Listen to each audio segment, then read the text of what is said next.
Hey everyone, so what I have in front of me right now is the Dev Insights article with the Final Shape Weapon Tuning preview on Bungie.net, and a lot of you guys have been asking me questions about, spec mods, kinetic weapon damage bonus being removed from unshielded targets, so there's a lot of, questions that have been going back and forth about how this will change the endgame meta, what are the implications for boss damage or for neutral gameplay, and so I'm here, I've skimmed through all of this article, and I've kind of broken down everything that I think is important into these nice little bullet points, and we're going to go over each one by one, and hopefully, maybe we'll look at some data that I have, and we'll take a look at what I think this will do to the endgame PvE meta.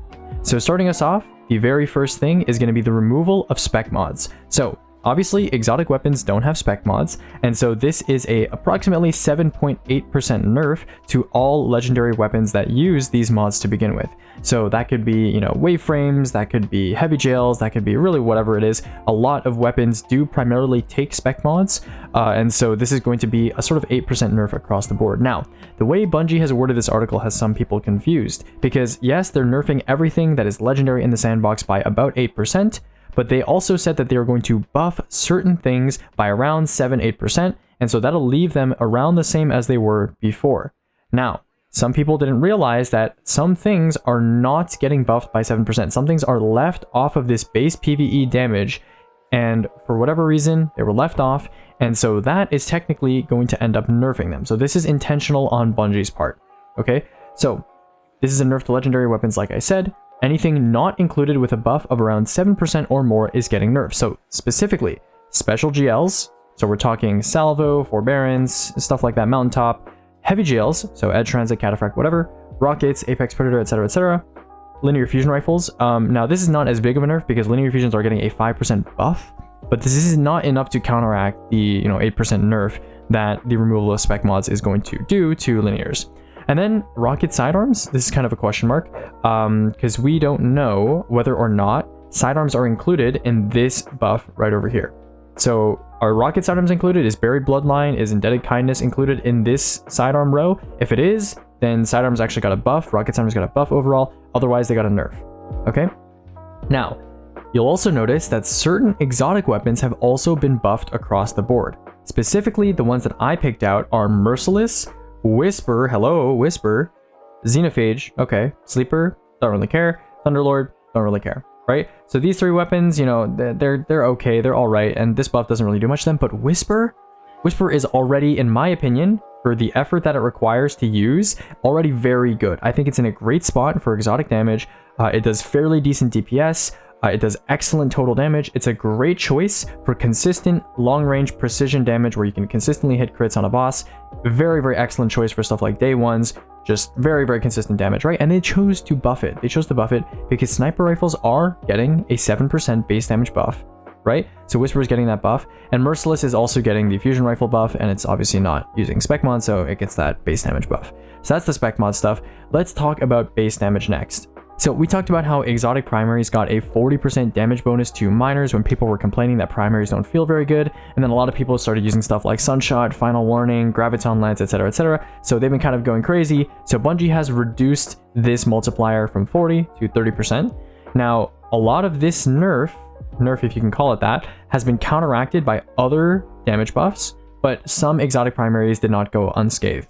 Additionally, exotic traces also got a small nerf. However, they also got a buff against miners as well, so I think overall it ends up being a buff in their favor. And I do think exotic traces are quite weak right now, in my opinion. Okay, next up for base damage across all combatants. Pulse rifles, I think the two big winners here are Outbreak Perfected and Revision 0. I think they are both going to get big viability spikes because of this pulse rifle 20% buff. Really excellent stuff. I mean, obviously they are getting hit a little bit here, but it's still going to be a big buff for them overall. I'm interested to see how Outbreak performs both on bosses and just in neutral gameplay next season. Okay, anything below here, these are all basically flat changes, so no change, or a little bit of an increase. So pellet shotguns 10%. This is counteracting again 7 or 8% nerf, so it's like 2 or 3%. We'll examine trench aggressive shotguns for DPS and double lightweight again once this happens, but again, I don't expect this to move the needle whatsoever. Slug shotguns, again, technically I guess a slight nerf against pellet shotguns, like relatively speaking, but it's still like a 2 or 3% buff compared to the base sandbox right now. This is probably not going to change the comparison between double slug and Izzy GL, for example, in a rocket rotation, but it does make slugs do a little bit, tiny bit more damage. And we'll talk about slugs kind of down the line here as well, because there's some stuff involving the kinetic bonus that we need to talk about as well. Okay, fusion rifles, basically no change, right? 7%. Glaive projectiles, basically no change, same thing. Linear fusion rifles, small nerf. Okay, I really have no idea why Bungie decided to, technically speaking, nerf linear fusion rifles. Linear fusion rifles are probably the most underperforming power weapon type in the game right now. Okay, because you have swords, which are used for movement, and they're also used for damage in some cases, and they also have that niche of damage resistance in the heavy slot, which is, on demand, don't need any hits for it, you can just block, right? So swords have their own kind of niche. They're not that great, but they're there. Rockets are used for burst damage, but, and they're used in GMs as well. You have heavy jails, which are good for total damage, good damage overall, great for DPS. You have machine guns, right? Machine guns are pretty decent ad clear options, right? They've been buffed a lot. They're fairly good against red bars. And then you have linears, right? Linears suck for ad clear. They have okay total damage. Their burst damage is horrible. And even their sustained damage is not that great when you're comparing it against something like a heavy jail, right? So linear fusion rifles, I have no idea why they got the short end of the stick here, but this is, we're thinking things like Briar's Contempt, Doom Petitioner, Cataclysmic. This is just going to be a nerf for them. Don't know why it happened, but here it is. Okay, machine gun swords, again, staying flat, nothing to talk about here. The only thing that's worth talking about here is, I guess, this counteracts the Lament nerf, which we'll talk about in a second here. A lot of people have been talking about that, and we'll get to there in a second. Okay, damage against miners specifically. So sidearms, traces, scouts, bows, all up by 20%. That's a big amount, especially if this includes rocket sidearms. Okay, rocket sidearms are already very strong. They do very, very high damage, very, very good total damage, and very, very ammo efficient, right? So the more red bars they can one-shot, the more ammo efficient they will become. Absolutely excellent. On top of that, traces, scouts, bows, stuff like Trinity, Tikus, Le Monarch, Hierarchy of Needs, Final Warning, this ringing any bells? Yeah, all of these weapons will see viability increases in the final shape ahead of what they are already at. So great for them. I think these are, good changes, makes these weapons feel better. I don't think it's going to make them unbalanced or anything. I think Final Warning probably maybe didn't need this buff, but that's okay. Autos and pulses. This is another change, right? We're talking about Graviton Lance, Tommy's Matchbook, Quicksilver Storm, Vex Mythoclast, Necrochasm. Necrochasm is also getting another buff as well. I think Necrochasm is another weapon to look out for on top of Outbreak, which we've already talked about. And finally, Cerberus +1.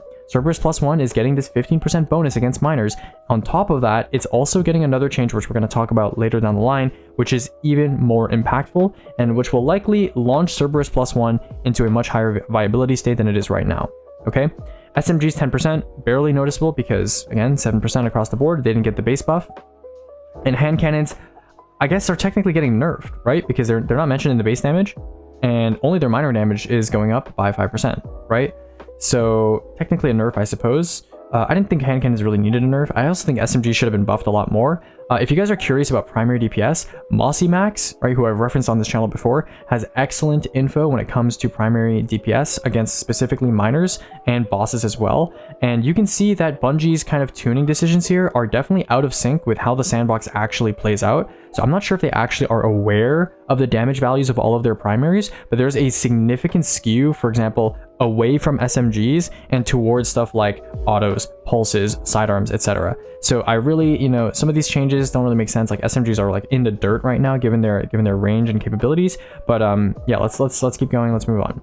Major damage, traces 20%. I don't think this really matters. Trace rifles are not very good against majors to begin with, and a 20% bonus is not going to do much for them, I don't think. But I do think this will help exotic traces that kind of specialize in ramping up damage, for example, like Wave Splitter or Prometheus Lens, right? Okay, Exotic Splash. This is specifically Sunshot, Trinity, Polaris, Graviton. I think Bungie has aptly identified the 4 strongest exotic primaries when it comes to just straight up punching above their weight class and having really, really ammo efficient, shot efficient ad clear. Now, that being said, 10%, that's like almost unnoticeable. And I also don't really think this needed to happen, to be honest with you. I think other primaries should have been buffed upward, which is, you know, some of the stuff I like, right? Necrochasm's new 1 for Thrall perk, which we'll talk about, that's a good change, right? Cerberus +1, that's also a good change, right? Outbreak, technically, you know, getting a buff, that's also a good change, right? Especially with its new, like, catalyst and stuff like that, also a good change, right? So, bit of a head scratcher here. I really don't think these weapons needed to be reined back too much, but it's okay. It's not the end of the world, right? Okay. Now we get to the elephant in the room. The kinetic damage bonus is being removed from the game. So if you guys were not aware of how this worked, basically, if you have a kinetic weapon, not a kinetic slot weapon, but a kinetic weapon, not stasis, not strand, and you have an unshielded target in front of you, it will, at base, do 10% more damage to that target if it is a primary weapon, and it will do 15% more damage to that target if it is a special weapon. Now, this is crazy, right? Because the 15% is like a damage perk, right? A Frenzy is considered to be a decent, good baseline damage perk, right? And you have a weapon type that is essentially doing an additional damage perk's worth of damage for no reason, just by virtue of being kinetic, right? So again, you know, kind of weird because it makes it so any new weapon that comes out, for example, like Naeem's Lance, when I talked about that sniper first launching from Warlord's Ruin, I said, well, this is kind of dead on arrival because it's strand, it's not kinetic, right? It doesn't hold a candle to supremacy. So I think this is a good change that inevitably needed to happen, right? But we are going to have to look at some of the values that are going to change as a result of this kinetic bonus being removed. So, Izanagi's Burden getting hit by 15%, Malfeasance Warden's Law getting hit by 10%, etc, etc, etc, etc. Okay? Now, a lot of people are saying, is this going to drastically, crazily shape up the meta or anything like that? No. Okay? Izanagi's Burden is going to keep its role. There is nothing, because Izanagi's Burden is an exotic, right? And functionally, exotics, the way they tend to work is that they're not just better versions of legendaries if they're good exotics. There is nothing that replaces Izanagi's Burden in its role, right? The closest you're going to get is a recombination succession, and you can't rehone a recombination succession after you fired that high damage shot, right? So Izanagi's Burden is staying where it is, and recombination succession is also kinetic, right? So Izanagi's Burden is staying where it is, right? It is not going to change its position in the meta. Malfeasance and Warden's Law are going to get hit, and we will see how this changes boss damage, because also hand cannons are getting hit as well, right? So people are saying this will shift the balance towards Malfeasance right now. If you've seen my DPS rankings, right, we've talked about this, right? If you scroll all the way up here, we see Malfeasance and Warden's Edge, right? These two rotations. You see Malfeasance does lower DPS than Warden's right now, right? So, and the total damage difference is not that large. So people are saying this will shift the balance towards Malfeasance because Warden's Law is losing a spec mod. Warden's Law is losing a spec mod. So, you know, we'll see how that plays out.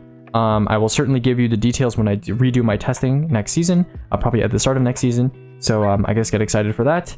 A big one people are talking about are Heritage versus Supercluster. So similar to Naeem's Lance, when Supercluster first dropped during the start of Season of the Wish, I was excited, right? We're getting a new craftable kinetic slot slug, and then I saw it was strand, and then I was like, okay, well, moving on. You guys probably remember that video when I first came out and I said this is strand, it doesn't compete, right? You have Fortissimo with Frenzy, right? You have Heritage with Recombination, Focus Fury. There is no reason to use Supercluster. It is minus 15% against two slugs that are already pretty good. Now, Supercluster has enhanced Reconstruction. It has access to Vorpal, which Heritage notably does not have access to, right? So Supercluster is usable now. That being said, right? We're not really in a slug meta. Right? And some people are seeing, you know, this number up here. Oh, you know, slug shotguns 9%. That's like a 2% increase over base right now. Pellet shotguns are getting, relatively speaking, more buffed compared to slugs. So we're not in slug meta right now. I don't think Supercluster is going to change anything.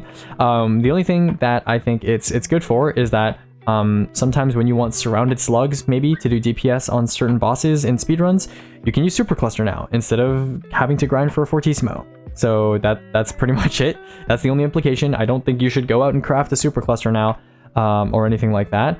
And just as a reminder, right, the kinetic bonus being removed does not inherently buff weapons that were not kinetic. It just makes it so the weapons that are kinetic are reined back, okay? So for example, does this make it so that Supercluster is like a meta shotgun with like Cascade Point or like Vorpal or anything? No, it does not, right? Supercluster is just the way it was pre-patch, besides the slug buff, right? The little slug buff. It does not change its viability in the actual overall grand scheme of things because kinetic weapons and kinetic slot weapons are not the only things that exist in the game. Okay, so next up we have the Supremacy versus Irukandji. Now this is kind of one of the only comparisons here that I will say has some merit, right? So Supremacy used to tower over Irukandji, right? It had rewind rounds, it has kinetic tremors, it has bait and switch, and on top of that, it has 15% more damage by default. Now Supremacy's total damage is going to take a big hit, and so Irukandji with 4 times the charm firing line, the total damage will be much more competitive against a bait and switch 30% perk Supremacy, especially with access to 4 times the charm in the column without the damage perk. Right? So, you know, Irukandji, the only problem with Irukandji though, I would say, is that it is still lower DPS when it comes to kinetic tremors, it is still lower spam DPS when it comes to bait and switch, and so the majority of the time you will still be opting for the Supremacy in most cases, whether you're a galley swap user, a tractor swap user, whether you're doing a GM and you have like a lead kinetic Supremacy, you're still going to opt for that most of the time. Irukandji is just a better option if you are straight spamming and you care a lot about your total damage, right? So maybe on the final stand of a boss on a day 1 or something like that. But even there, rapid fire snipers have such high reserves that that's maybe not even an issue, right? And in that case, you'd want rewind rounds instead of 4 times the charm. So it's kind of a toss up, but it does shift the balance in Irukandji's favor a little bit, right? A little bit more than it used to be. Okay, Arbalist and Wishender, right? As long as these two continue to one-shot barriers, no matter what power level you are, I don't think it really matters that these are being changed, but these were pointed out to me as examples of kinetic weapons that are being affected by this change that are fairly meta, I suppose. Mountaintop. Unfortunate that Mountaintop just kind of arrived in the game, only to get hit by a 15% kinetic nerf. That being said, it doesn't necessarily change its viability. Nothing really competes with Mountaintop in its kind of niche, right? As a kinetic burst splash option that has access to recombination. That being said, it doesn't do it any favors either. And I also think people keep asking me about Mountaintop. Mountaintop, guys, in my opinion at least, is pretty overrated. It's great for movement, right? It's been absolutely excellent for movement, and a lot of people are integrating it into speedrunning or just general gameplay or even low man solo, stuff like that. But in terms of damage and utility, it's not as good as I thought it was, right? In terms of being an ad clear weapon for that splash, its blast radius is not that high. In terms of being a damage weapon, it's not that versatile. So Mountaintop, I would try to, like, you know, rein in your hype a little bit, right? It's not too crazy, and this kinetic nerf is not really going to change its role, really, because there's nothing that competes with it, really. Okay, next up we have Bastion. Bastion is, of course, getting a bit of a rework to its Saint's Fist perk. It's obviously still a great fusion rifle. I think it's very underrated. Now, it being special does mean it's going to tank that full 15% nerf to its damage, but I don't think anything was really competing with it, to be honest, in this slot. Maybe, I guess, like Overflow, Controlled Burst, Scatter Signal kind of has a similar job, but with this new Saint's Fist perk rework, I think it's going to be its own thing, and I'm very curious how it's going to interact with 1-2 punch builds, but we'll get there when we get there. Okay, Witherhoard.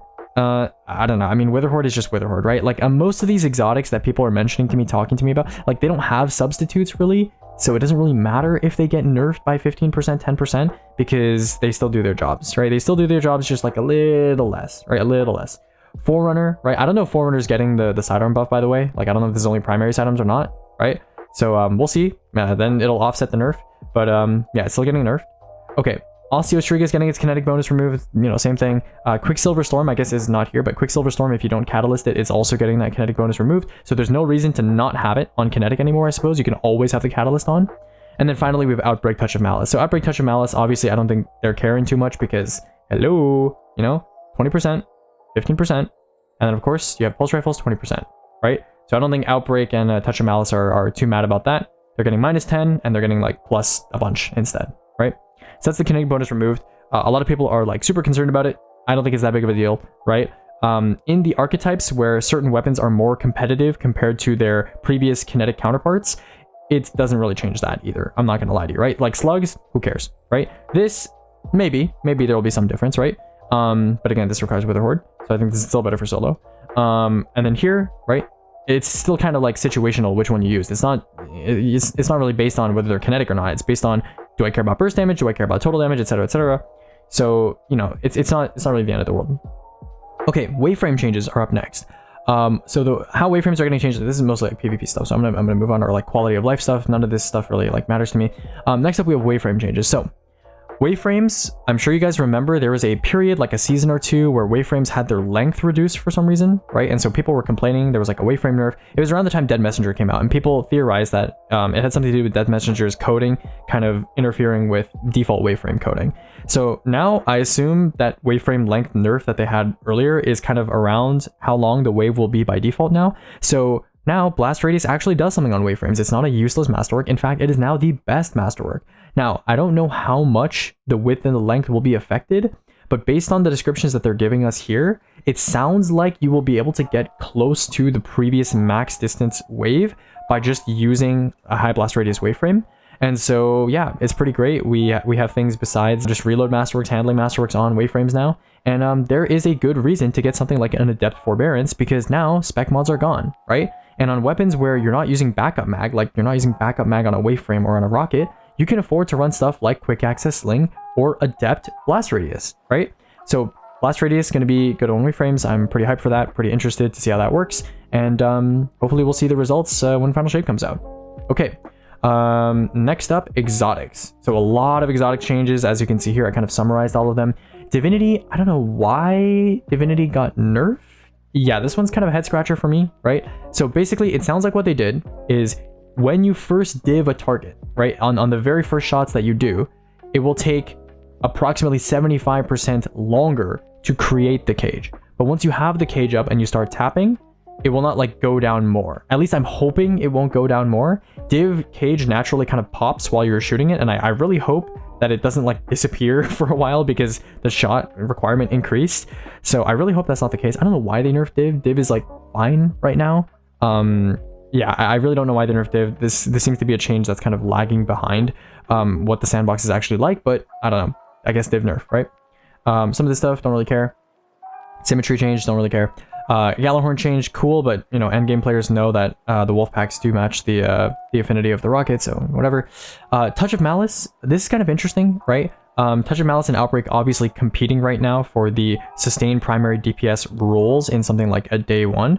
Touch of Malice's debuff lasting longer will make it more relevant for maybe people who are using it in solo stuff or duo stuff or trio stuff. I think in full fire teams, you're going to have the debuff up all the time anyway, because people are just constantly firing from all directions.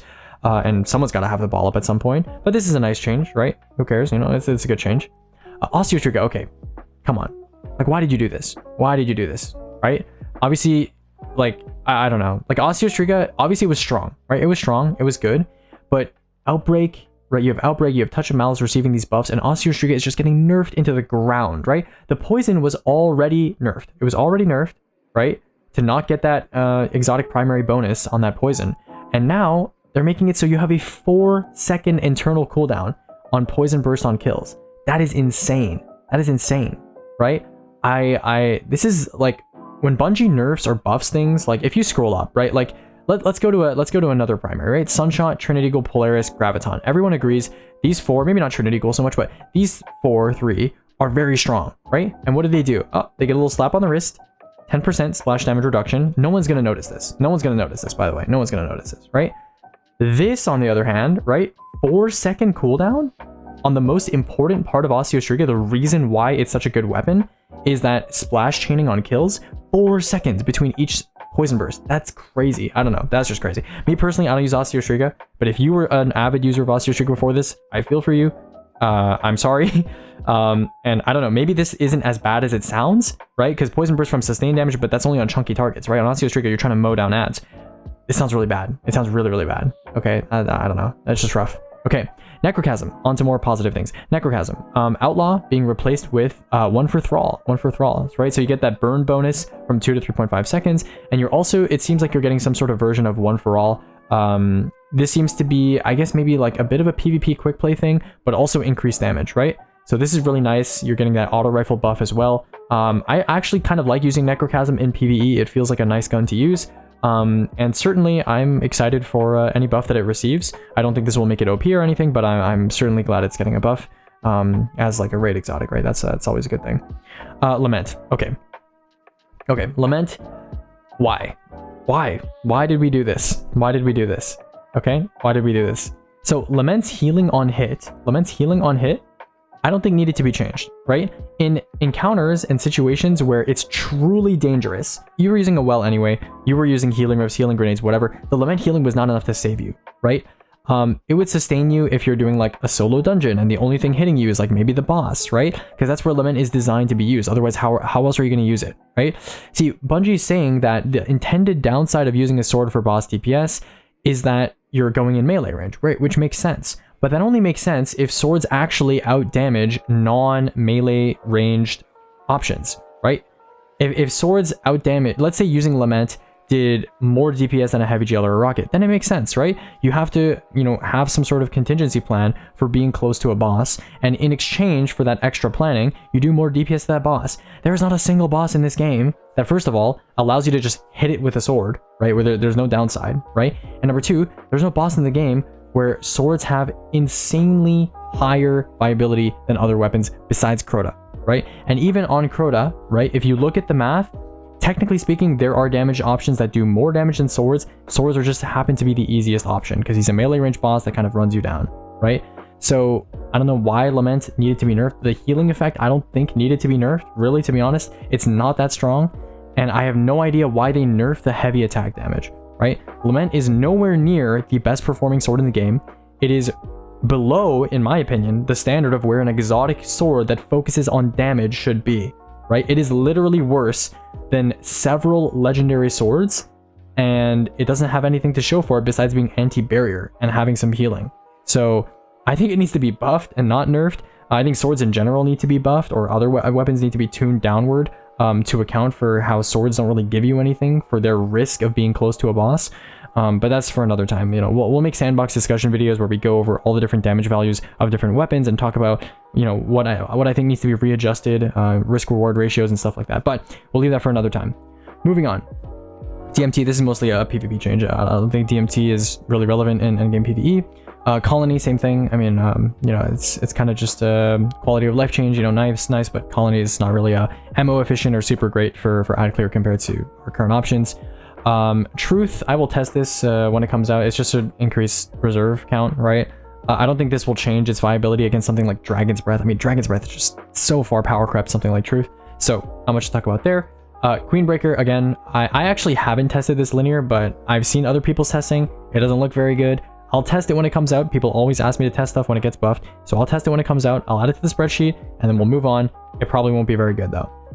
Cerberus +1, a lot of people are talking about this, right? We have an auto rifle buff, and now is the focus fire mode from Cerberus +1 used to have the downside where people would say, oh, don't use it because it decreases rate of fire and it decreases range, right? But now, if you read this, it seems like after getting a kill, you can like hold R special reload and you get the best of both worlds, right? You get the focus fire with that small spread, but you also get that higher rate of fire, right? And on top of the auto rifle buff that's going to be happening right now, a lot of people are saying Cerberus +1 is going to be really, really good for mowing down ads. So I'm curious to see how that ends up working out.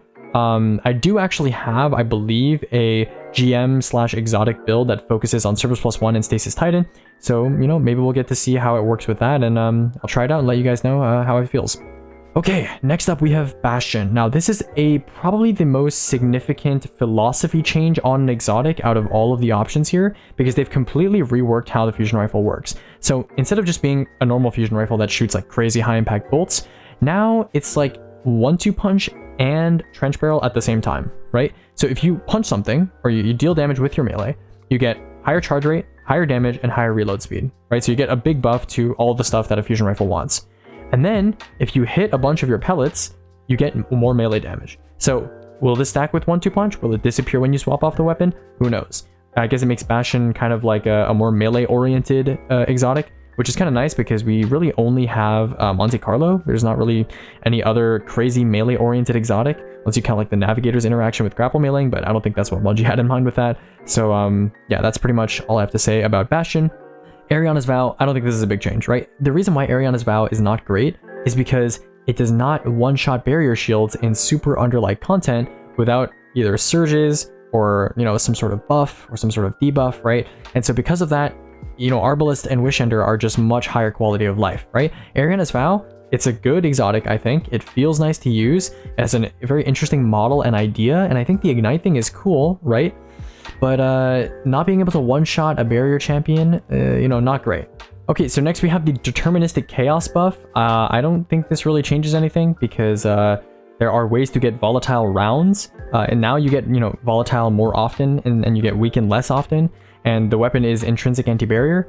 I don't think anybody is going to be taking this thing over something like Arbalest or Wishender for anti-barrier in like a GM or something like that.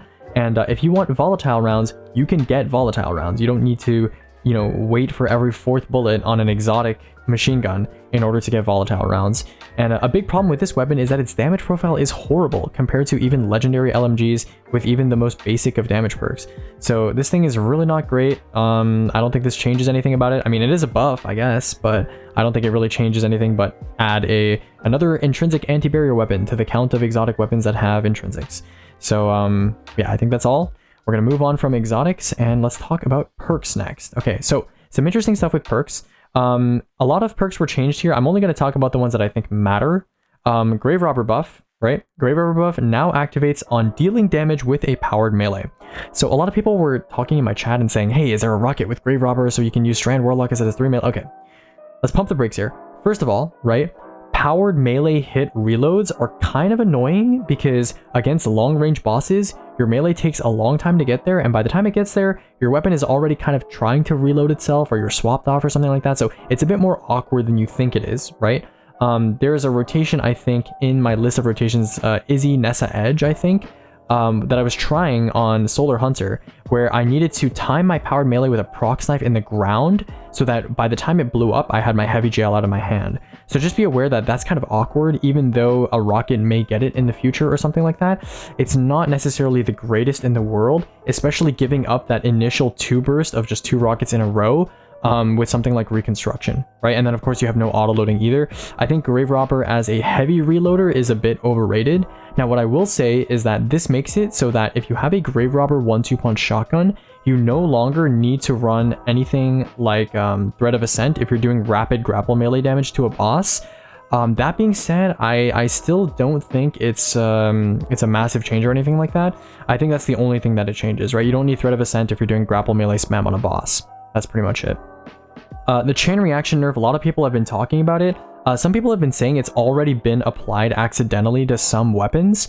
I don't think this is really going to change that much. I mean, 15% smaller AoE is something I kind of would need to see in game, but the numbers themselves seem like it's not really that big of a deal.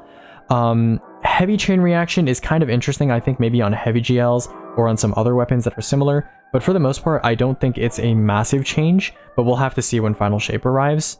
Eddy Current, now, I don't think this buff really changes Eddy Current's status as a bottom tier perk because, you know, for being a passively activated neutral perk that provides reload, it only gives you 20 reload, and it only gives you that reload for a couple seconds after you stop sprinting for a little while.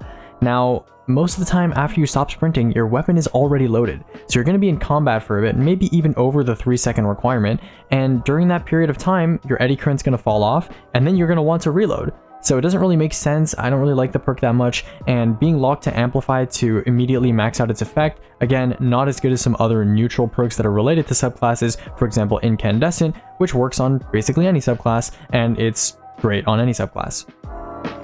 Next up we have Osmosis and Permeability buff. So this is kind of interesting, I guess, because some weapons, anytime you have a partial refill on a perk, weapons like, you know, Waveframes, Lightweight Gels, Rockets specifically, right? Anytime you have a partial refill in a perk description, that means the entire mag of a rocket or something like that will get reloaded. So, you know, if there's an Osmosis or Permeability rocket, for example, Crux with like Permeability surrounded, I guess technically you could spam your class ability to reload it, but the only problem with this is that the only class that can spam its class ability like really effectively is Hunter. And how do you do that? On Radiant Dance Machines.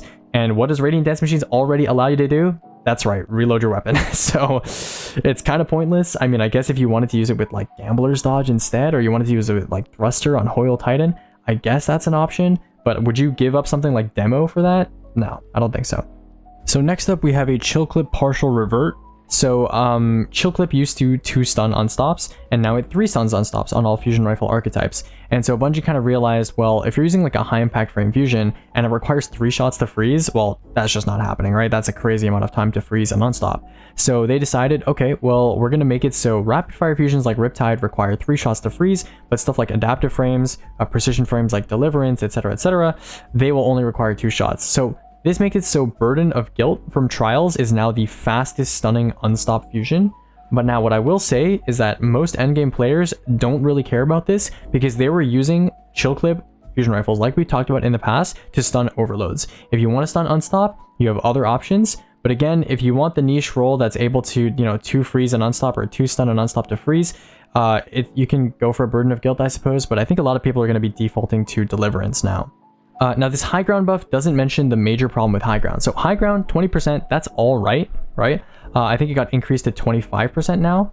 But the main problem with high ground is that you need to be grounded. I like the idea of high ground allowing you to maybe risk yourself, maybe expose yourself out of cover a little bit, and use something like Heat Rises to get a good solo damage buff. But the problem with high ground is that you need to be grounded. You need to be grounded. I guess the name kind of implies that, but that makes it so it's really not viable because there are not that many places in the game where you are higher in ground than a boss. And even if you are, you have something like bait and switch is like 30%, and it doesn't require you to be above a boss, right? And it doesn't require you to be on the ground. So I don't know, high ground a little bit questionable. Although I suppose the text kind of does imply that you have to be on the ground for it to be worth using. So bit of a question mark, but you know, high ground wasn't really great to begin with. Okay, killing tally revert, whatever, and finally, of course, we are at the end of this article. And we are at maybe one of the most important points of this article, and that is the Deconstruct fix/nerf. Okay, so Bungie, I think, originally confirmed that Deconstruct was supposed to pull ammo from thin air, and now they're like, nah, you're not allowed to do that anymore. You're exploiting ammo generation, right? I mean, it was kind of broken, right? Deconstruct on a sticky, you know, heavy gel used to be able to basically almost double your ammo reserves, which is crazy. That's like 4 times the charm on an inherently more bursty weapon than something like a sniper or linear, right? So obviously very, very strong. That being said, this obviously kills Cascade Deconstruct. There's absolutely no reason to go for a sticky Deconstruct roll now, because it doesn't give you ammo back anymore, right? Yeah, Deconstruct is kind of dead, in my opinion, just like almost as a perk, right? Yeah, it really sucks. That means, oh, I just realized that affects Tusk of the Board too. Yeah, Tusk of the Board didn't really need to be hit by this, because it's not, you know, like, I don't think it's like, I think it's just a cool roll. I don't even think it's like bad for the game or anything. Cascade Deconstruct, you could argue, yeah, maybe bad for the game, but the Deconstruct roll on a wave frame, not triggering and not giving you reserves from thin air, that kind of sucks. That really kind of sucks. Yeah, unfortunate casualty of the changes, but that's okay. Because as we've seen in my damage testing recently, I kind of overrated Cascade Deconstruct a little bit, especially with the inconsistency of sticky Deconstruct proccing effectively on time and the sticky nades detonating on the boss. So, you know, I guess not the biggest loss in the world, but you have a couple weeks left to have fun with your Cascade Deconstruct rolls and spam your heavy GLs as much as you want on bosses that refund ammo. But yeah, that's pretty much it for the Final Shape Weapon Tuning preview. I'll have to cut down this video a lot because I talked for a long time here, but I hope I answered a lot of your questions in terms of what is changing and what is not. I guess an overall summary here, you know, Deconstruct is dead. Cerberus +1, getting a big buff. Bastion will have to investigate, right? Lament's getting a nerf, unfortunately. I have to retest the combo though to see like how much they nerfed it, because it is getting that 7% base buff like we talked about. Necrochasm seems like it's going to be really good. Osteostriga got nuked into the ground. Touch of Malice seems like it'll be a competitor for primary DPS, like once again, it already was, but it's going to be competing against something like Final Warning as well as Outbreak. Waveframe changes, you want Blast Radius now, so that's pretty interesting, right?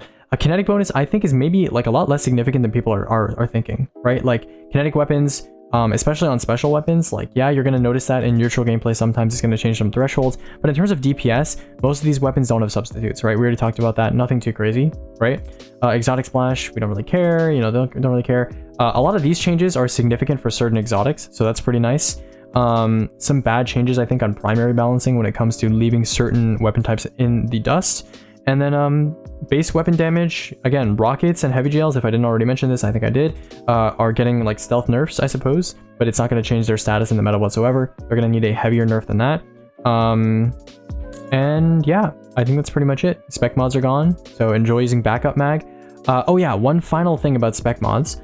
This does change the god roll on certain weapons, right? Specifically, heavy GLs, like specifically Cascade Bait on Edge Transit, you're going to want Spike now, right? Because there's no spec mods anymore, you're going to be running backup mag all the time anyway.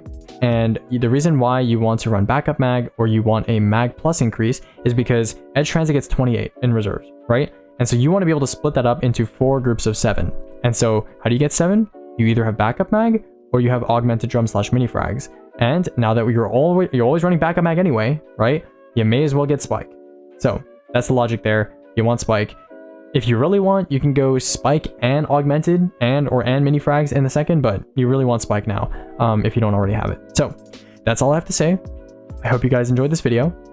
As for the video where I was going to say what is going to be the DPS meta in the final shape, I was planning on making this video that, but I realized armor tuning update isn't out yet, and the ability tuning update isn't out yet. So when those drop, I'll have a better idea of what the sandbox will be like next season, and then I'll give you a more accurate analysis for that final video of what I think the DPS meta is going to be in the final shape. So I hope you guys enjoyed that. Not as visually stimulating as the last video. The last video had a lot of, visually, fireworks going off. But this video is mostly just analysis, which I think a lot of you are familiar with on this channel. So yeah, I hope you enjoyed, and I'll see you soon.